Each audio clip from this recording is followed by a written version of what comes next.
বিয়ের উদ্দেশ্যেই টিনের বাড়িটাকে একটু সাজালাম। যেহেতু বাড়িতে এখন আমরা বোনেরা কেউই থাকি না, যার যার শ্বশুর বাড়িতে সে চলে গেছে। তো যেহেতু ঈদের উপলক্ষে বাড়িতে যাওয়া, বিয়ের উপলক্ষে বাড়িতে যাওয়া, মানে সব কিছু মিলিয়েই একসাথে। যাই হোক, এবার আনন্দটা একটু বেশি ডবল হয়ে গেছে, মানে সবাই মিলে আনন্দ উপভোগ করাটাও কিন্তু অনেক মজার ব্যাপার। হ্যালো এভরিওয়ান, আসসালামু আলাইকুম। কেমন আছেন আপনারা? আশা করি ভালো আছেন। আলহামদুলিল্লাহ, আমিও ভালো আছি। তো আজকে একটা নতুন ব্লগ নিয়ে চলে আসলাম আপনাদের মধ্যে। যদি ভালো লাগে তাহলে অবশ্যই কমেন্টে বলে যাবেন, আশা করি আপনাদের ভালো লাগবে। এইটা কিন্তু আমার পছন্দের এই রেক্সিনটা, মানে সরি কার্পেটটা। তো আমি বাড়িতে আসলাম, বাড়িতে আসার জন্য ছিল আসলে এখানে আজকে যা যা দেখানো হবে সেগুলো তোমাদের সাথে আজকে উপস্থাপন করব। আমাদের বাড়ির সামনের জায়গাটা এত সুন্দর, সবুজে ঘেরা, মনে হয় প্রকৃতি নিজেই নেমে এসেছে। প্রকৃতির রূপ এত সুন্দর, সত্যি বাড়িতে আসলে সময়ের কারণে আর হলো কেউ ছিল না বিদায় বিলের কাছে যেতে পারিনি, তাহলে খুব সুন্দর সুন্দর দিকগুলো উপভোগ করতে পারতাম, এমনকি সেগুলো আমি ভিডিও করতে পারতাম। আমাদের এখানকার এলাকার জায়গাগুলো ভীষণ সুন্দর। এখন আসলে সবার বিয়ে হয়ে গেছে, আগে চাচতো যেরকম মামাতো খালাতো সবই ছিল, এখন তো কেউই নেই, বাড়িটা পুরাই ফাঁকা। যেহেতু ভাগ্নির বিয়েতে আসছি, ভাগ্নির নিজেরই বিয়ে, আর ও চলে গেল তো মনে করেন আরও বেশি ফাঁকা। তো এই ভাগ্নিটা আমাদের বাড়িতেই থাকে, এখানেই লেখাপড়া করেছে। তো শেষে কি করব, তো আসলে এখান থেকে ছেলে যেহেতু পছন্দ করছে, তো ভাবতেছি এখান থেকে মেয়েকে বিয়ে দিয়ে দিব। আর সমস্যা নাই, পরবর্তীতে যেটা হবে সেটা এটা না বললে হয়, এই আর কি বিষয়টা। তো যাই হোক, বিস্তারিত আমি এখানে আর তুলতে চাচ্ছি না, যেহেতু ভিডিওটা অনেক বেশি বড় হয়ে যাবে। আমি শুধু যেটা সেটাই বলছি। তো এখানে এই রেক্সিনটা আমি নিজে পছন্দ করে নিয়ে এসেছি। কেমন হয়েছে আমার এই কার্পেটটা? যদি ভালো লাগে তাহলে কমেন্ট করে বলবা। এইটা কিন্তু আমি আসলে ঘর সাজাতে সবসময় একটু পছন্দ করি। বাড়িতে এসেছি, এসেই কিন্তু আপুরা আমরা নিজেরও কুরবানি দিয়েছি। সেখানে আসলে আমার বাড়িতে যাওয়া হয়নি, বিয়ের উদ্দেশ্যে বাড়িতে আসা। তো প্রথমে আপুর বাড়িতে গেলাম, আমার বাড়ির কাছে একটা আপু আছে, তারাও কুরবানি দিচ্ছে। ভাবলাম একটু হেল্প করি সাথে গিয়ে। তো হাতে হাতে কাজ করে দিয়ে তারপর রাতের বেলা ওদের এখানেই ছিলাম।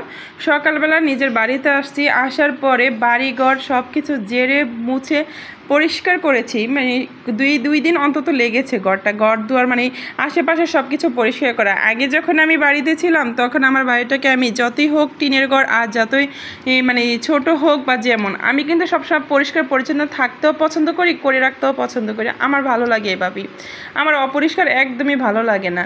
পরিষ্কার করে বাজারে চলে গেলাম, বাজারে গিয়ে তারপরে এই কার্পেট নিয়ে আসলাম। এসে কিভাবে বসাবো এই মাটিগুলোকে ঘরে ঠিক করেছি।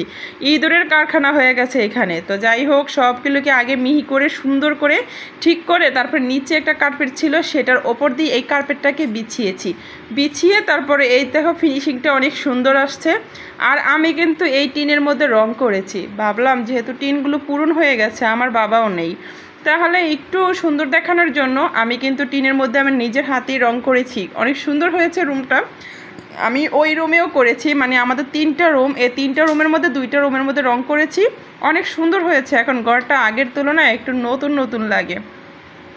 তো আমি কিছু অংশ তোমাদের সাথে শেয়ার করলাম, ঘরের পুরোপুরি করলাম না, কারণ কিছু কিছু দিক আছে একদম, মানে আমি কিন্তু আজকে মানে এই কাজগুলো করে নিলাম আজকে। আমার কাছে ভালো লাগলো, যেহেতু সুন্দর করে ঘরটাকে একটু সাজিয়েছি। তারপরে মা পিঠা বানাচ্ছে, যেহেতু অনেকদিন মায়ের হাতের পিঠা খাই না। তো রাতের বেলা পিঠা বানাইতেছে, যে নারকেল দিয়ে। তোমরা এই পিঠাটি কি বলো অবশ্যই কমেন্টে বলে যাবা। এই পিঠাগুলো বানাইতেছে, পরে খাইলাম, ভালোই লাগলো। আর এই যে আমগুলো দেখলো না, এই আমগুলো আমার বোনের গাছে, কত বড় বড়, মাশাআল্লাহ। আমার খুবই ভালো লাগছে আমগুলো দেখে, কারণ দেশি জিনিস একদমই দেখা যায় না এখন। আর ডাব পারছে, মা বলতেছে যে ওরা তো সবসময় আসে না, বছরে একবার আসে, এবার পারো, সবাই মিলে খেয়ে যাও। অনেকগুলো ডাব পাড়া হয়েছে 3টা গাছের থেকে। আর এই যে আমাদের গাছের কাঁঠাল, আসলে নিজের গাছের ফল কিন্তু দেখলে অনেক ভালো লাগে।